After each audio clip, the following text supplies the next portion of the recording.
de la clase. ¿Sí alcanzan a ver la pantalla? Sí. Se ve. Sí, Doc. Muy bien, vamos a hacer. Entonces, bueno, estamos viendo todo esto, la unidad motora, cómo es la neurona motora inferior, lo que va al músculo esquelético, que es lo único que realmente se conecta al músculo esquelético a través del nervio periférico, ¿no? Y tiene una serie de modulaciones de la neurona motora superior, el sistema extrapiramidal, los arcos reflejos, y todo va directamente a esta neurona motora inferior que se encuentra en el asta anterior, que es la gamma y alfa motoneurona, en la asta anterior de la médula espinal, ¿no? Eso a lo mejor lo vamos a cambiar, porque igual los colores como que no alcanzo a tener claridad. Pero bueno, todo esto ya lo habíamos visto, el haz corticoespinal, su decusación en las pirámides. Íbamos hablando por niveles, ¿no? Este es el nivel de la cápsula interna, ¿no? Y el tipo de lesión que puede generar, que sería un infarto justo a este nivel, ¿no? Estábamos ayer hablando del nivel mesencefálico, ¿sí? Y sus características, ¿no? Cómo puede dar un síndrome muy particular cuando se afecta el mesencéfalo, tomando en cuenta que en el pedúnculo mesencefálico se encuentra el haz corticoespinal en la parte ventral del mesencéfalo, y ahí mismo, de ese lado, van a ser el tercer par, entre otras cosas que hay a ese nivel. Pero digamos que clínicamente son los que lo que más relevante o que más importancia nos va a dar. La lesión en esta zona, ¿sí? Nos va a dar una síndrome piramidal o lesión de la vía córtico-espinal que da esas manifestaciones de síndrome piramidal contralaterales, y un par craneal ipsilateral que va a ser el tercer par, y eso nos hace un síndrome que llamamos síndrome de Weber. ¿Sí? La lesión aquí. Entonces tendría yo datos de afección del tercer par, ¿no? Con ptosis, midriasis, abducción del globo ocular y una hemiplegia facio-corporal contralateral, y el facial sería de características supranucleares. Cuando vieron facial, hablar un poquito de eso, de supra e infranuclear.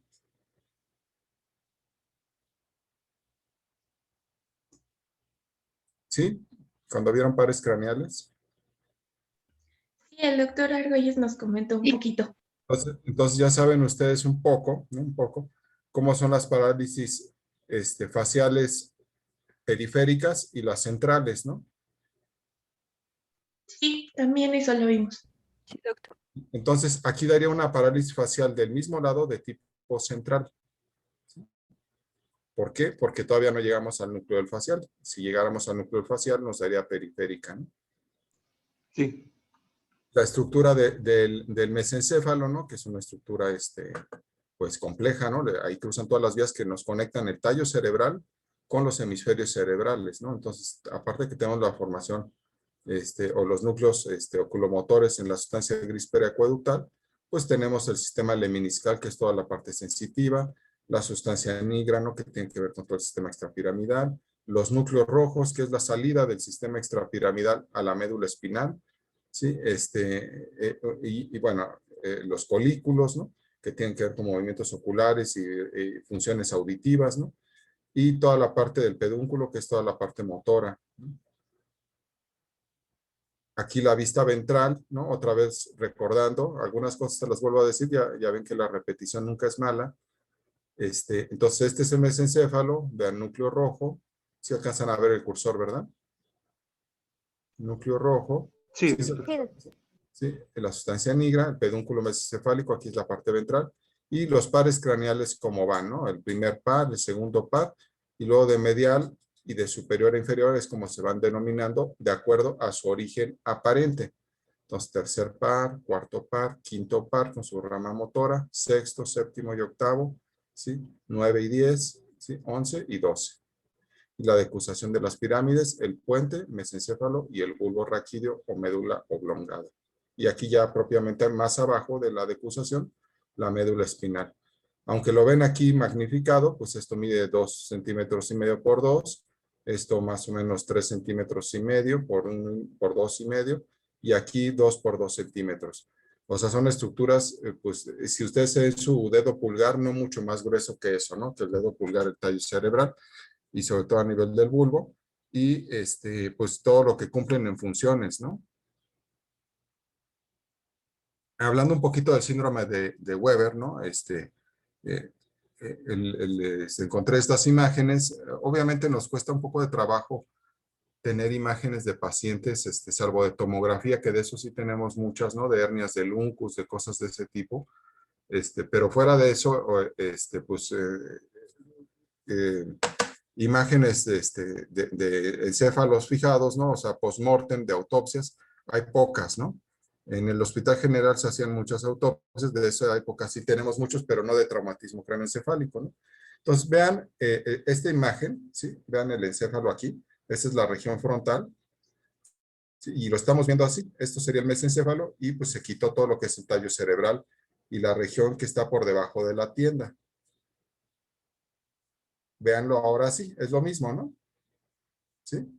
Nada más volteenlo, ¿no? Porque aquí está el quiasma está aquí y el quiasma está aquí. ¿Sí lo alcanzan a ver? Sí, sí, doctor. Sí, Entonces vean, aquí el mesencéfalo queda adelante, ¿no? Los pedúnculos, pero aquí están aquí abajo. Y vean cómo está el mesencéfalo conformado. Acueducto de Silvio, los colículos, ¿sí? El núcleo rojo, que pues ahí no se ve rojo, ¿no? La sustancia negra, que sí se ve, ¿no? O sea, se ve negra. Y los pedúnculos mesencefálicos, ¿no? Y vean cómo incluso la flecha aquí no está señalando. Y también vean la escala, porque pues uno de repente imagina las cosas de otra forma, ¿no? Esto es 1 centímetro, ¿no? Entonces, por eso les digo, imaginen la escala de esto, pues es pequeña, ¿no? En el cuerpo no se necesita muchas cosas para ponerse muy mal, ¿no? O sea, si se me... Una arteria coronaria, ¿no? De las del corazón, ¿no? 2, 3 milímetros de grosor tiene, ¿no? Y con eso que se tape, puedo yo fallecer, ¿no? Un uretero, ¿no? Tiene 2, 3 milímetros cuando mucho, ¿no? En su luz, ¿no? Entonces, con una piedra ahí, me tira al piso, ¿no? Del dolor, ¿no? Obviamente otras cosas más graves, ¿no? Una fractura, cosas así, pues es a lo grande, ¿no? En el cuerpo, ¿no? La reacción. Pero no se requiere, o hay que tener el concepto de que no se requiere necesariamente algo de gran magnitud, ¿no? Un tumor que esté invadiendo, una metástasis, ¿no? Con pequeñas cosas, pequeños cambios, a veces de 2, 3 milímetros, en el área adecuada, el uretero, la coronaria, una arteria cerebral, etcétera. Con eso tengo para ponerme muy grave o incluso fallecer, ¿no? En otras áreas no tanto, ¿no? Porque pues, si es una arteria distal, a lo mejor no me pasa nada, ¿no?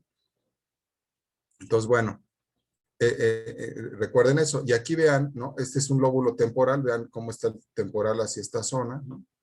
Y vean este lóbulo temporal, como para empezar de este lado, este tiene una superficie lisa y de este lado, este tiene una superficie pues prácticamente irregular, con áreas de hemorragia, ¿no? Se ve lacerado el temporal. Y ese temporal tiene prácticamente el doble de volumen del otro. Vean el volumen de este contra el volumen de este. Y esta parte es la quinta temporal.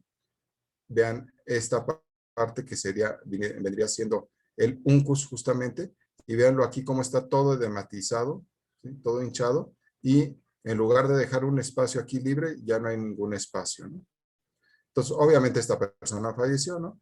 Y en el encéfalo se ve la hernia del uncus apretando el mesencéfalo. Veanlo cómo lo moldea, ¿no? No hay espacio aquí. Este espacio sí está conservado, este no. Aquí tiene esta forma, aquí no. ¿Sí? Entonces, eso es una hernia del uncus. Generalmente por trauma, tumores, edema cerebral. Pero no es lo único que puede lesionar esta zona, ¿no? Aquí vean el ejemplo de lo que yo les ponía, ¿no? Este es el mesencéfalo, colículos, pedúnculos, ¿no? La sustancia negra en un esquema. ¿Sí lo alcanzan a ver en su computadora? Sí, sí, sí se ve. Los núcleos rojos. sí, profe. Entonces, vean el lóculo motor, el tercer par y su origen aparente, ¿no? Es origen real, la origen aparente. Y aquí esta imagen nos señala un área de hemorragia, isquemia o hasta un tumor, un angioma cavernoso, muchas lesiones, una placa de esclerosis múltiple. O sea, no necesariamente tengo que tener una hernia de uncus para tener un síndrome de Weber, ¿no? Sino que muchas lesiones me lo pueden causar y el hecho de que se afecte esta zona, por contigüidad está muy cerca una del otro, ¿no? Aquí nace el tercer par. Entonces, es fácil que se lesionen y que me den las manifestaciones clínicas. Y acuérdense, sería un tercer par del mismo lado, con todo lo que implica, y la lesión de la vía piramidal con síntomas contralaterales, porque todavía no se decusa. Entonces, con que se afecte esta zona, que sería una lesión de medio centímetro, yo tendría todos esos síntomas, ¿no? Ahora, si aparte tengo una hernia del uncus, pues todavía, además de esto, pues entro en coma, ¿no? Aquí están poniendo el ejemplo de la arteria cerebral posterior, su irrigación, ¿sí? Las arterias cerebrales tienen territorios específicos, ¿no? En el cerebro. Es decir, que no están por una distribución azarosa, sino sabemos más o menos en qué zona, ¿no? La parte medial, aquí lo que les señalo con el cursor, sería la cerebral anterior, hasta aquí. La cerebral media, prácticamente toda la cara lateral de cada hemisferio. Y la cerebral posterior, el occipital y la parte basal del lóbulo temporal. Y tiene unas arterias perforantes que están aquí, si ustedes las alcanzan a ver, ¿no? Estas pequeñas ramitas, ¿no? Parte tienen que ver con la comunicante posterior, pero también la cerebral posterior. Y esa zona está irrigando esa porción justamente del mesencéfalo, ¿no? La cara peduncular y lateral del mesencéfalo. Y pues si yo tengo un infarto pequeñito de esas arterias que son como cabellos, ¿no? En esa zona, pues voy a tener exactamente lo mismo, ¿no? Un síndrome de Weber, ¿no? Es lo que quiere ejemplificar esta parte. Esto sería la irrigación a la cerebral posterior, que en su grado extremo me puede dar una lesión peduncular y afección del tercer par, ¿no? Estos serían los cuerpos mamilares, no confundirlo con los pedículos, ¿no? Que aquí se ven. ¿Sí les queda claro? Es para que tengan un poquito de correlación clínica, ¿eh? Sí, sí, doctor. Vean aquí, bueno, voy a incluir, ¿no? La misma imagen del encéfalo. Y vean, en el caso del trauma, ¿no? Que pues es también un caso que frecuentemente vemos en la práctica. Yo creo que por traumas es donde vemos más problemas de hernias del uncus, ¿no? O lesiones de tipo Weber, ¿no? Y en este esquema, pues lo que están indicando, que lo hablaremos en trauma craneoencefálico, son los distintos tipos de hernia que pueden existir, ¿no? Cuando ya sabemos que una hernia cerebral es la salida de contenido a través del continente. El continente sería el cráneo, ¿no? Y el contenido el cerebro. Entonces, esta es una hernia real que se llama transcalvaria, ¿no? Entonces, yo tengo un defecto en el cráneo y se sale el cerebro. Esa es una hernia real. Dentro del cráneo, pues no serían hernias reales porque es el contenido dentro del contenido, ¿no? No del continente.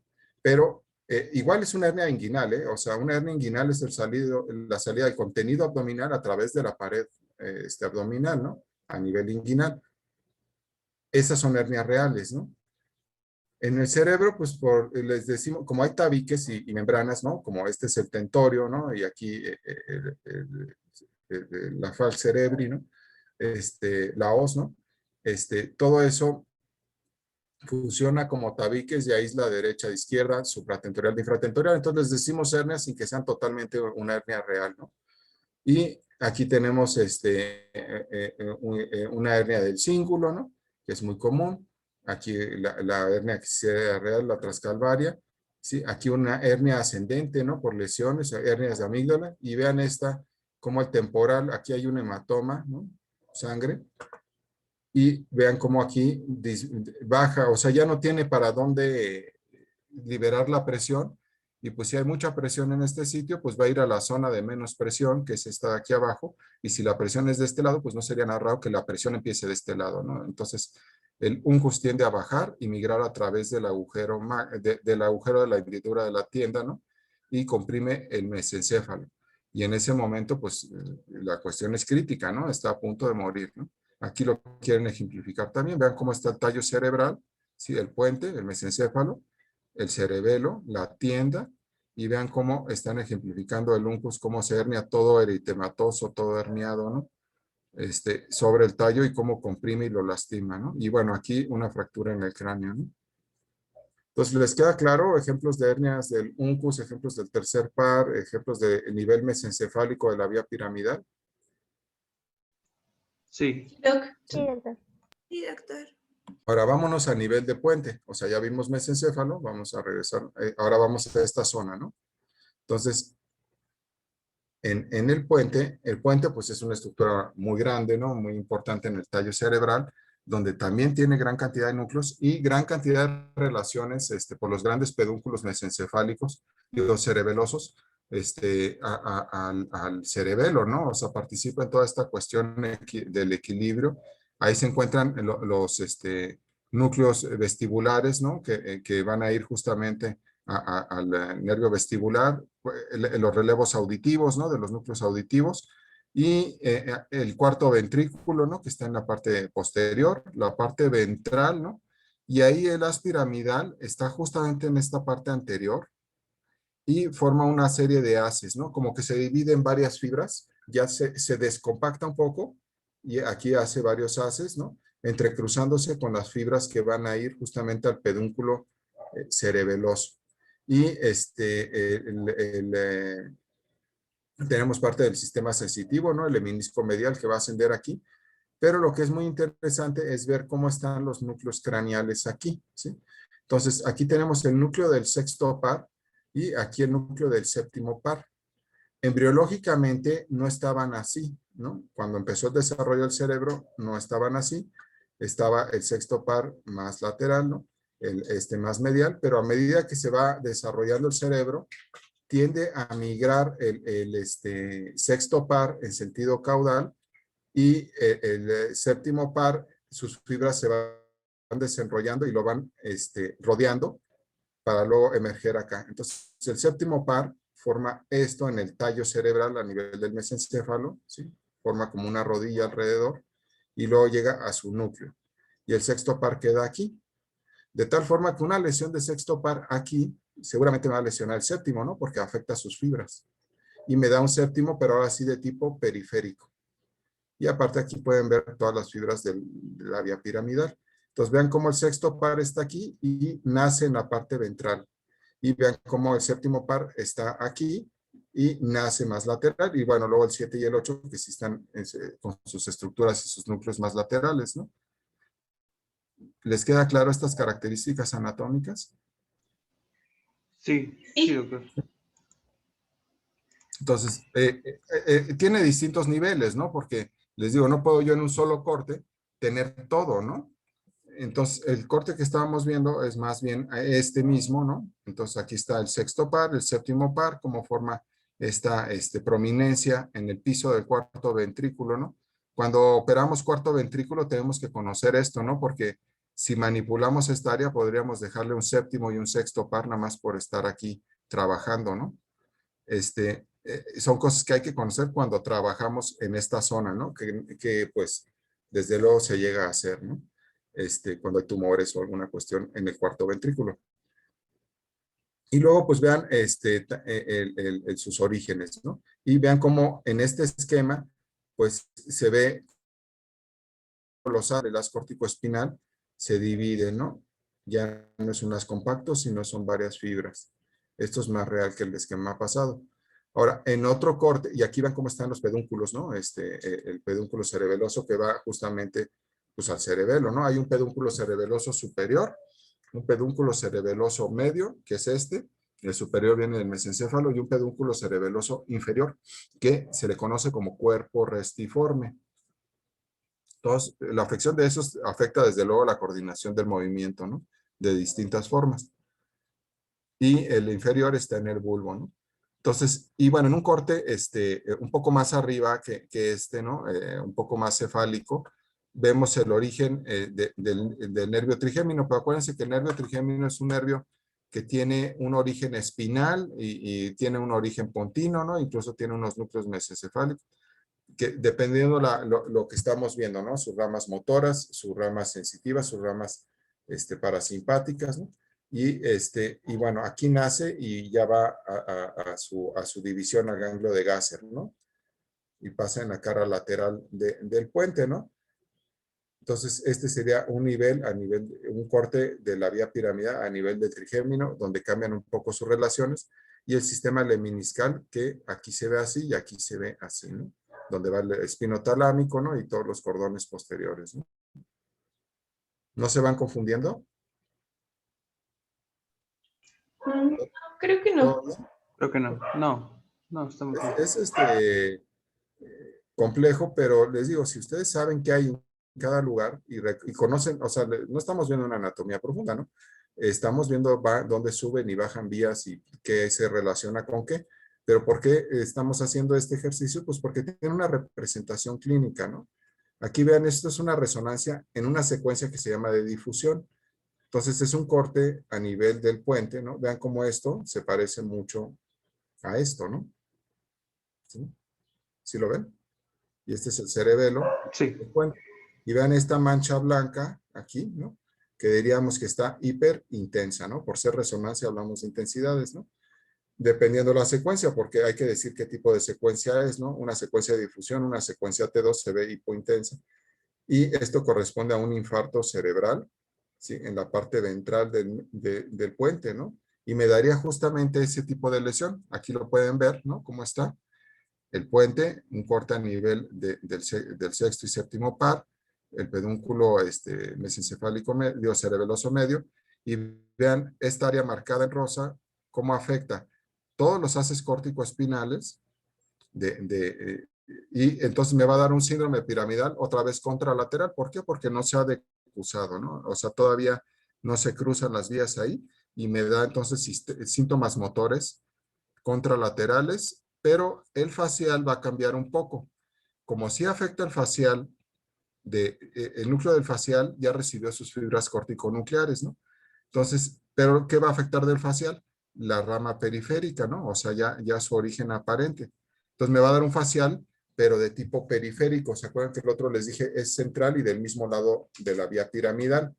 Es decir, contralateral a la lesión. Aquí va a ser un séptimo par periférico del mismo lado de la lesión, un sexto par del mismo lado de la lesión, es decir, que el ojo va a quedar hacia adentro, voy a tener una parálisis facial completa y además un síndrome piramidal con una hemiplegia corporal, no faciocorporal, ¿no? Corporal contralateral. Suponiendo que esto fuera derecho, entonces me da sexto par derecho, séptimo periférico derecho y una hemiplegia corporal izquierda. ¿Sí queda claro? Y ese síndrome Sí. se le conoce como Miller-Gubler. Lo de los síndromes Weber es muy común, ¿no? Que lo sepamos, ¿no? Miller-Gubler, luego se compra, hay cantidad de síndromes, ¿no? Que empiezan con Miller o Miller, y bueno, de repente nos podemos confundir, pero bueno, recordar que hay algunos síndromes y entre estos se encuentra el Miller-Gubler. Sí me interesa que se acuerden del nombre, ¿no? Pero más que saber el nombre, que lo importante sería que si ustedes les llega algún día un paciente con una hemiplegia y además le ven una parálisis facial del otro lado de la hemiplegia, o sea, pues dicen, tiene una hemiplegia derecha y tiene un séptimo completo derecho y el ojo le queda hacia adentro porque el sexto no lo tiene. Pues entonces yo ya no voy a pensar que tuvo un infarto cerebral hemisférico, ¿no? Es una lesión en el puente. Y les digo, pues con 3 datos ustedes lo van a reconocer. ¿Sí? Claro, son Sí. lesiones muy graves, ¿no? Entonces, no todas las hemiplegias son iguales, ¿no? Y bueno, el bulbo raquídeo. Si todo era complicado, el bulbo raquídeo es extra complicado, ¿no?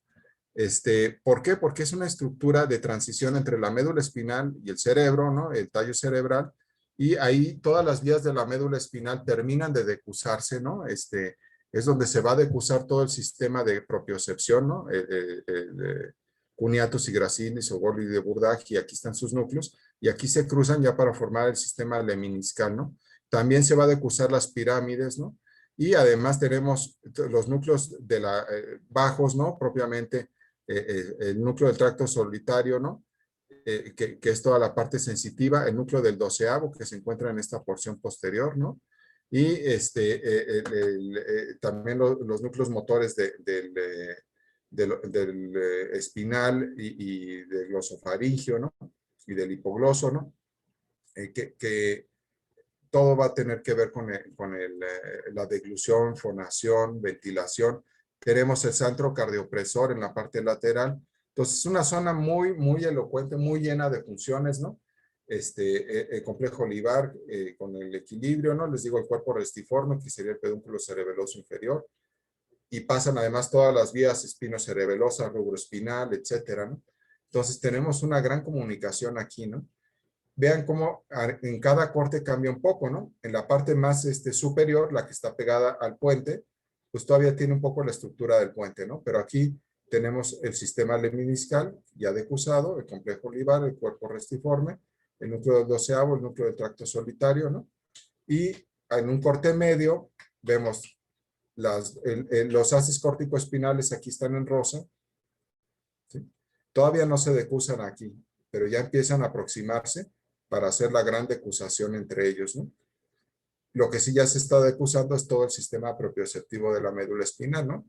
Llega por acá y se decusa para dar su relevo y su ascendente por el sistema del lemnisco medio. Y bueno, los orígenes de los pares craneales. Y el doceavo par, que digo es más posterior, pero van a ser adyacente a las pirámides, ¿no? Y aquí vean en el corte inferior ya es propiamente la decusación de las pirámides. Por lo tanto, una lesión muy alta me puede dar síntomas motores, pero también sensitivos y de deglución, bueno, sensitivos y motores contralaterales y de deglución ipsilaterales, y pudiera afectar también el sistema del núcleo espinal del facial. Entonces me daría síntomas sensitivos del mismo lado y del equilibrio del mismo lado, ¿no? Y a medida que vamos bajando, pues ya la parte motora, ¿no? Ya se decuse y me daría síntomas ipsilaterales, ¿no? Ipsi quiere decir mismo lado, contra, pues el otro lado, ¿no? ¿Sí les queda claro la parte del bulbo? Sí, sí queda claro. Aquí vean el bulbo, ¿no? La parte, ya un poco más esquemática, ¿no? En donde pues podemos ver el núcleo del hipogloso, ¿no? Como aquí está su origen en el piso del cuarto ventrículo, ¿no? Prácticamente al término, ¿no? Y estos serían plexos coroides, ¿no? Y veanlo cómo emerge acá para salir lateral, ¿no? A las pirámides, ¿no? Y el complejo olivar, ¿no? Parte del nervio trigémino en la parte espinal, que acuérdense que es la sensitiva, ¿no? Es la parte que va a toda la cara, ¿no? Los núcleos del tracto solitario que tienen que ver con toda la parte de sensitiva también del glosofaringio, ¿no? Y del vago, ¿no? Y el núcleo ambiguo, que es el que tiene que ver con toda la cuestión motora de esos mismos núcleos, ¿no? Aquí en la parte central, el sistema lemniscal, que pues es la decusación de la parte de los cordones posteriores, y también el espino talámico que va a subir acá, y luego se le van a juntar, ¿no? Fibras del trigémino más arriba para llegar al tálamo, ¿no? Y aquí, pues propiamente las pirámides, ¿no? La vía córtico-espinal, que está a punto de decusarse, ¿no? Aquí lo podemos volver a ver, ¿no? Los núcleos, el sistema lemniscal, ¿sí? Y pues lo que estamos viendo, cómo va la vía piramidal en este sitio, ¿no? Recuerden que las relaciones que vemos acá, pues es lo que nos van a dar los síntomas neurológicos. Entonces, si yo veo un síndrome piramidal, pero además tiene trastornos de deglución, trastornos de fonación, problemas de equilibrio, del mismo lado de la lesión, y la vía piramidal pues es contralateral, pero podría ser ipsilateral, y aparte también, como está todo el sistema sensitivo, podría yo tener una hemianestesia contralateral, ¿sí? Entonces aquí empieza ya no nada más ser síntomas motores, sino sensitivos, ¿no? También. Y entonces eso nos puede dar, las lesiones a ese nivel, un síndrome que se llama síndrome de Wallenberg. Wallenberg o Wallenberg, ¿sí? Y este es muy típico. Aquí lo pueden ver en una tomografía, ¿no? Ahora, el síndrome de Wallenberg, digamos que es un infarto. ¿Sí ven mi cursor? ¿Sí lo ven? Sí, Sí, se ve. Es sí, un, doctor. es un infarto generalmente de la cara lateral, ¿no? De la cara lateral del puente, ¿no? No tanto la parte anterior. Si es un infarto de la mitad, nos da otro síndrome que es muy parecido, pero que ya incluye el haz corticoespinal. Y en el Wallenberg típico no incluye datos motores piramidales, sino sensitivos. Y se debe a infartos de ramas de la arteria cerebrosa posterior-inferior, ¿no? O sea, la primera que entra al cráneo, después propiamente rama de la vertebral.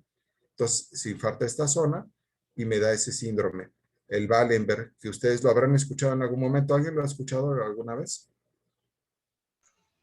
No, ese no. No, tampoco. A partir de ahorita lo van a escuchar, yo creo, con alguna frecuencia. Y hablaremos un poco más de todos estos síndromes, los vamos a repasar, pero les quiero dar un contexto clínico, ¿no?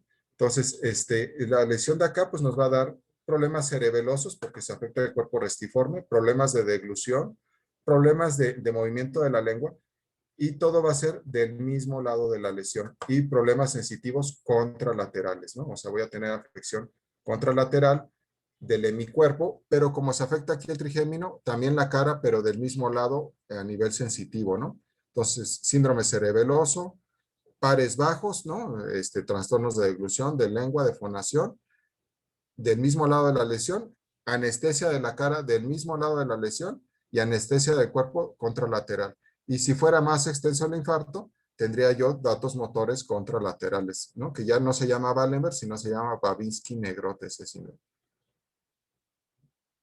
Entonces, vámonos aquí. El Wallenberg, si se fijan, les he dicho 3 síndromes, uno de cada nivel, ¿no? Uno mesencefálico, uno pontino y uno vulvar.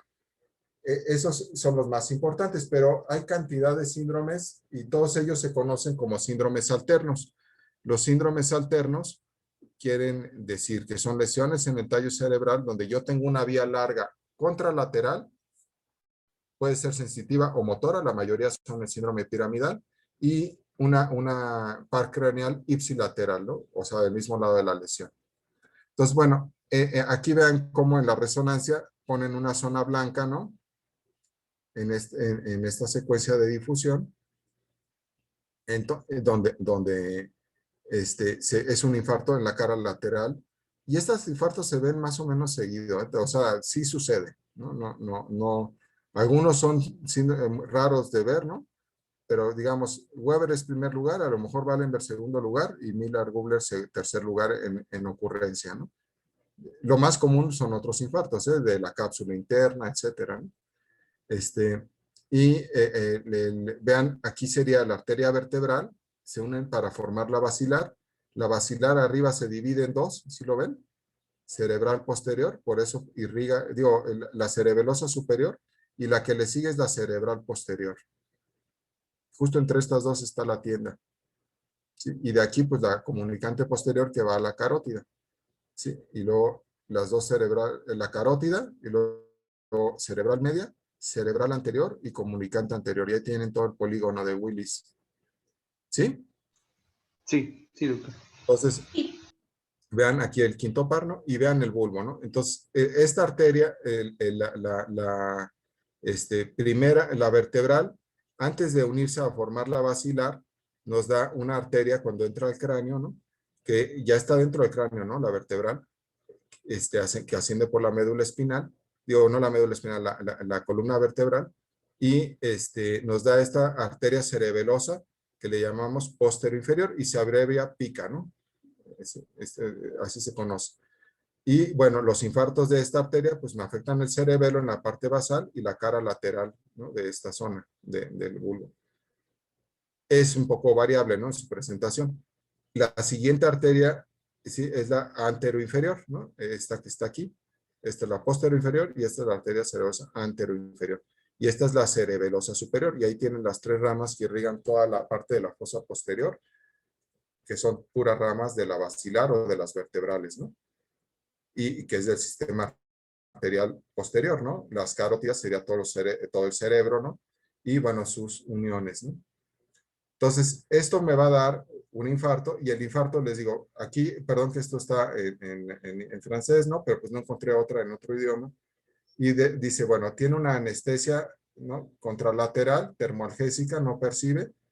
Una anestesia térmica en la cara del mismo lado de la lesión, este es el mismo lado, y aparte todo lo demás, ¿no? Un síndrome vestibular, un síndrome cerebeloso, parálisis de las cuerdas vocales, y aquí le están agregando un síndrome de Claude-Bernard-Horner, ¿no? El síndrome de Horner es debido a lesiones de las vías simpáticas que también se encuentran a ese nivel, ¿no?